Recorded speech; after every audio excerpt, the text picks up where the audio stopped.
Okay, I wanted to go very specifically into how to make your digital story. So I'm going to start right here, the step-by-step instructions. And again, I kind of went through this a little bit about make sure you have a purpose. Again, it can be informative. It can be a personal story. Look at the sample stories. I promise you'll give you some ideas. Make sure you collect your digital photos. Plan to work with 10 to 20 photos. You may have work with photos that you already have. You may get some from the web or a combination of all three. But again, let me warn you about using photos with small dimensions. Okay, organize them in the folder. Now I'm going to go into this about the digital story script. I'm going to give you a template to where you will write down the narration and actually insert the video that you're going, the image that you're going to use. If you're using a video clip, you're not going to want to insert a video clip necessarily into your narration. You can just write by the side of the narration what the video clip's about. Okay, so if you're opening iMovie or editing software, you're going to name your story. You're going to import your photos and video clips to the project library. And then you click on import and do that. Then you can build your story, enhance your photos, add a title for the story. Now, you're going to use the titles and credits. For one thing, you're going to have a title at the beginning of your story. Now, it can be on a still picture itself, or it can just have a solid background. You're going to make adjustments with editing your clips after dragging photos down into the timeline. You're going to add transitions and I use transitions between every one of my pictures. It can be a fade to black. It can be something short. You may just want to play with it. Then make sure you have credits at the end of the movie. All of these things are going to be on the rubric.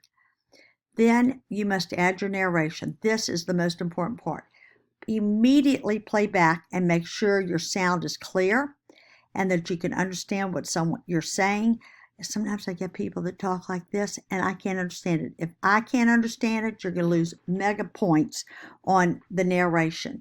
You have to talk loud and clear. All you little soft-spoken people, talk loud and clear. And when you use your music, make sure that you're not putting too much music under your narration, that it's going to overpower your narration. Okay, adding the soundtrack. Background music can add a lot. You might want to just put at the beginning or the end. If you are going to put some under your actual clips and part of the timeline, you can click in the audio track and lower the music. So make sure that you lower your music. Another thing is, a lot of times it's not good to use music that has words, that actually has words in it, and people speaking and singing. So it's better to use instrumental. Okay. Then make sure you go back and preview your movie. So now you should have a titles, credits, your movie. Make sure that all of your narration lines up with each one of your pictures. Like, in other words, don't be talking about the last picture and be going into the next one. I will take points off of that. Make sure your narration is loud enough and clear enough.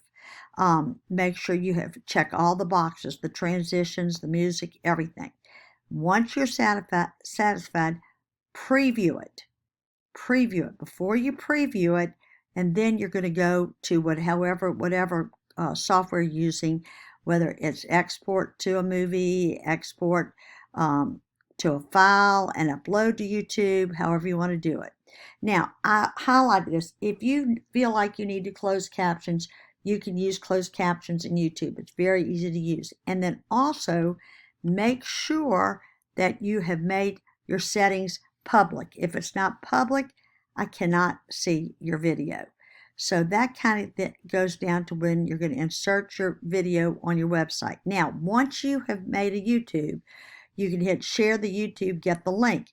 All you have to do is go to your digital story page and go to insert, embed, and click URL instead of embed code. And then you just insert the URL and click save. And when you click and open it again, it's going to show everything.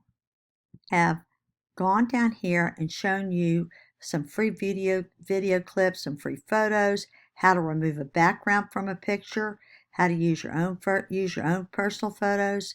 You can photos from Google Images.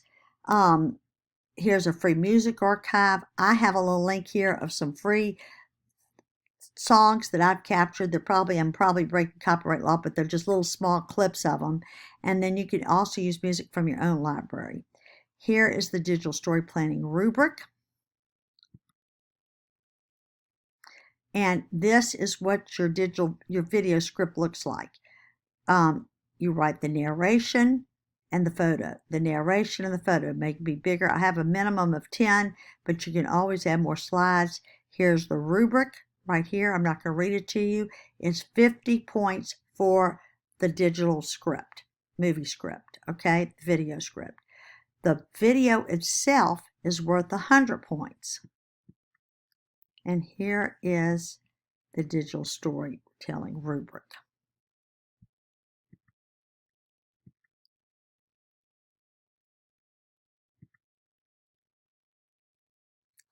And you can read it. I've pretty much already told you all these things, so I'm not going to read this to you. Just go down. It's a total of 100 points. So this digital story is worth 150 points. That's a lot. So please make sure that you do a good job on this. And then the last thing that you have to do this week is the reflection number 3, which just asks you a couple of questions on digital storytelling. Good luck. I can't wait to see your digital stories.